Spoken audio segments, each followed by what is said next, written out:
It's a new year, new women's champion, baby.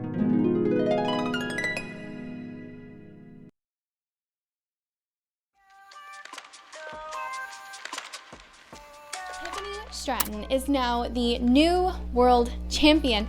She cashed in her Money in the Bank briefcase to challenge Nia Jax for her championship, and this has obviously been something that they've been anticipating and teasing up until this point. It's just so obvious to anyone who's like a consistent watcher of Friday Night SmackDown that they were eventually going to have Tiffany Stratton turn on Nia Jax, and I feel like that was just sealed when Candice LeRae got into the picture. Like, at that point, Tiffany really had nothing to lose. I am excited for what this era of Tiffy time looks like. I think they laid the groundwork for a lot of new rivalries and feuds to come about, like certainly with Naomi and certainly with Bianca Belair, and of course Candice LeRae as well, who I really don't know that much about, but I'm sure I'll end up learning more about her as time goes on and we're making more and more female wrestlers history videos. Tiffany Stratton is one of those wrestlers that I sort of don't get, but whether or not I like her is kind of irrelevant to the point, because I simply can't deny that she is an incredibly talented performer. Tiffany Stratton is somewhat of an experiment for the WWE because they're in this new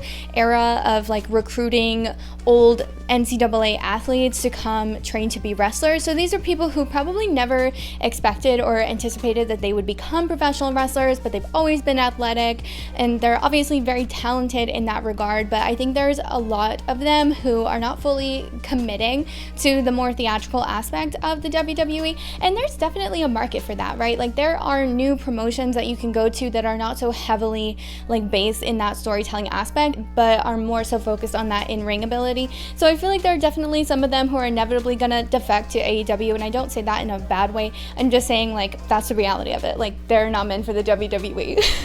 But Tiffany Stratton certainly is, and I think she is setting a precedent that is so high it's going to be almost impossible for any of her like contemporaries to really rise to that occasion or to really fill her shoes. What I absolutely loved about last night's match was that it was actually kind of long. There were several commercial breaks. The bell-to-bell time was significantly longer for a female match on the weekday show than I've really seen in a long time. Everyone was booked very strong. Nobody was made to be like humiliated or less than or anything like that. Like, everyone got an opportunity to really put themselves over. Like, Naomi was really great against Nia Jax. She proved that she is a tough-ass bitch as well. Nia Jax, of course, always looks beautiful and powerful when she's in the ring, and Candice LeRae is doing great working heel as far as I could tell. I don't really know her in any other way. And then, of course, Bianca Belair putting the KOD on Nia Jax, I think, was probably like the absolute highlight of that match for me.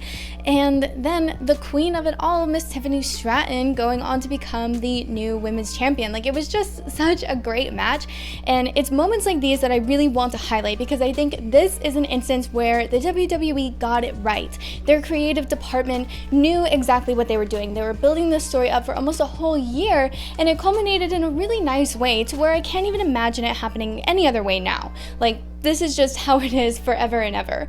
And I love that. I love seeing a young, talented, new performer really get these opportunities and really be able to run with them and prove like why she should be in that position in the first place. Tiffany Stratton, whether you like her or not, does a very good job at getting responses from the audience.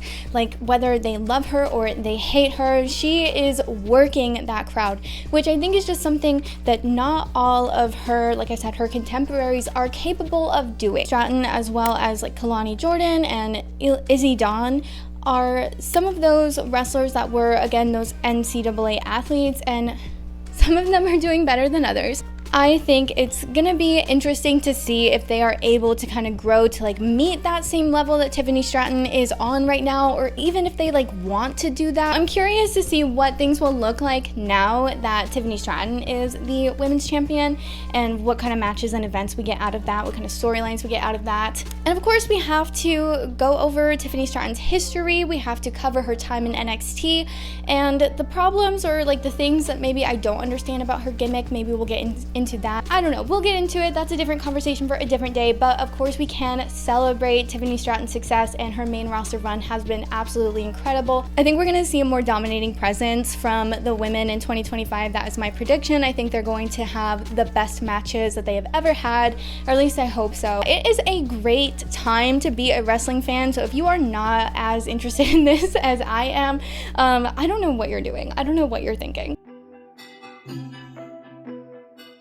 That is all for this video. If you liked it, feel free to give it a like, and if you like me, feel free to subscribe, and don't forget to comment down below telling me the things that are in your mind. As always, I hope you have a beautiful, wonderful, amazing rest of your day.